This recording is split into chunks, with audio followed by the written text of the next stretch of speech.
Hi అండి, అందరికీ welcome back to Leela's kitchen. ఈరోజు మన స్పెషల్ వచ్చేసి ఆలు ఎగ్ మసాలా కూర్మా.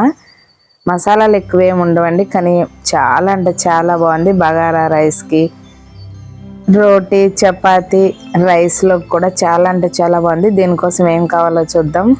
ఉడకబెట్టిన ఆలుగడ్డలు ఒక 4-5, ఒక అర కేజీ ఆలుగడ్డలు, ఒక 6-7 ఎగ్స్ తీసుకోండి. అవి కూడా ఉడకబెట్టి పెట్టుకోవాలి. టమాటోలు, ఉల్లిపాయలు, పచ్చిమిర్చి అన్నీ సన్నగా తరిగి పెట్టుకోవాలి. ఎగ్స్కి ఇలా ఘాట్లు పెట్టడం వల్ల వేయించేటప్పుడు మన మీద పడకుండా ఉంటాయండి. సరే, ఇప్పుడు ఎలా చేయాలో చూద్దాం.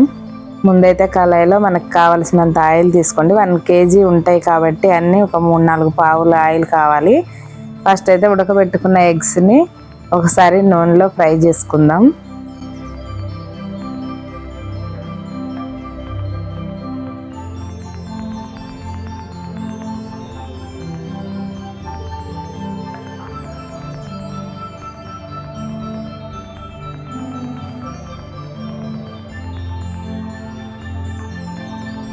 ఎగ్స్ ఇలా బ్రౌన్ కలర్ వచ్చేంత వరకు వేయించుకోవాలి. ఎగ్స్ తర్వాత ఆలుగడ్డలు కూడా సేమ్ ఇలాగా వేయించుకోవాలి నూనెలో.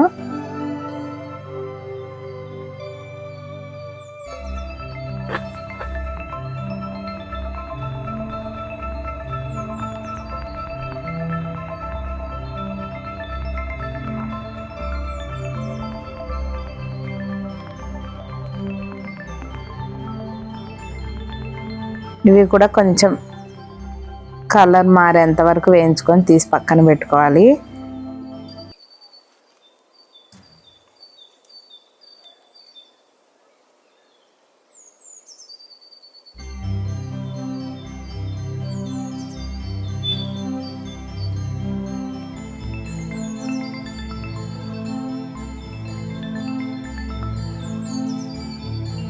ఇప్పుడు ఇందులో ఒక అనాస పువ్వు, దాల్చిన చెక్క, 2 లవంగాలు, యాలక్కాయలు, షాజీరా వేసుకోవాలి. షాజీరా వేసుకోకపోయినా జీలకర్ర వేసుకున్నా బాగుంటుందండి. ఉల్లిపాయలు, పచ్చిమిర్చి ఇవన్నీ బాగా గోల్డ్ కలర్ వచ్చేంత వరకు, బ్రౌన్ కలర్ వచ్చేంత వరకు వేయించుకోవాలి.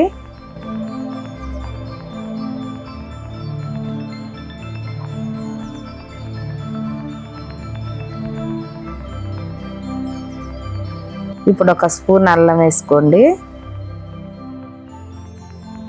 అల్లం ఒకసారి బాగా కలుపుకొని ఇప్పుడు ఇందులో పసుపు, కారం, ఉప్పు, ధనియాల పౌడర్,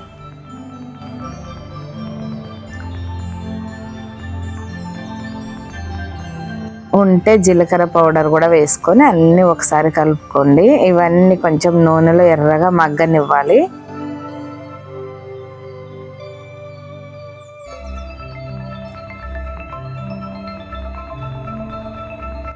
ఇలా మగ్గినప్పుడు మనం కట్ చేసి పెట్టుకున్న టమాటాలు కూడా వేసుకోవాలి. టమాటాలు వేసుకొని కొన్ని ఒక చిన్న గ్లాస్ వాటర్ పోసుకొని కలుపుకొని మూత పెట్టుకోండి.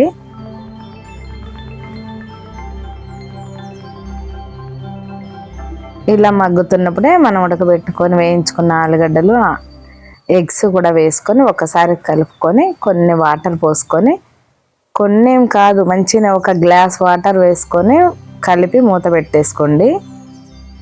మనకి ఎంత కావాలో సూప్ దాన్ని బట్టి వేసుకోండి. మీరు ఇంట్లో మనకు ఎంతైతే సరిపోతుందో దాన్ని బట్టి మనం వాటర్ పోసుకోవాలి. ఒకసారి మంచిగా అంతా కలుపుకొని మూత పెట్టుకోండి.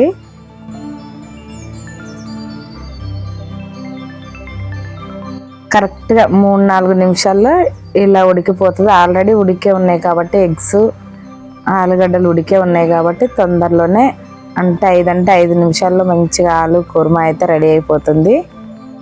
దాబా స్టైల్ ఆలు ఎగ్ కుర్మా అండి ఇది. కొంచెం కసూరి మేతి, కొంచెం గరం మసాలా, కొత్తిమీర వేసుకొని బంద్ చేసుకోవడమే స్టవ్. చాలా అంటే చాలా బాగుందండి, ప్రామిస్గా చెప్తున్నా. మీరు ఒకసారి ట్రై చేసి చూడండి. అసలు నాన్ వెజ్ తినని వాళ్ళైతే దీన్ని మటన్, చికెన్ కంటే కూడా బాగుంది. మీరు ట్రై చేసి చూసి ఎలా వచ్చిందో కామెంట్ చేయండి. అలాగే ఫ్రెండ్స్కి, ఫ్యామిలీ మెంబర్స్కి షేర్ చేయడం మర్చిపోవద్దు. ఫస్ట్ టైం నా వీడియో చేస్తుంటే మాత్రం తప్పకుండా సబ్స్క్రైబ్ చేసుకోండి ఇలాంటి మంచి మంచి రెసిపీస్ కోసం. ఇంకా ఈజీ అండ్ టేస్టీ రెసిపీస్తో, న్యూ రెసిపీస్తో మళ్ళీ కలుస్తాను.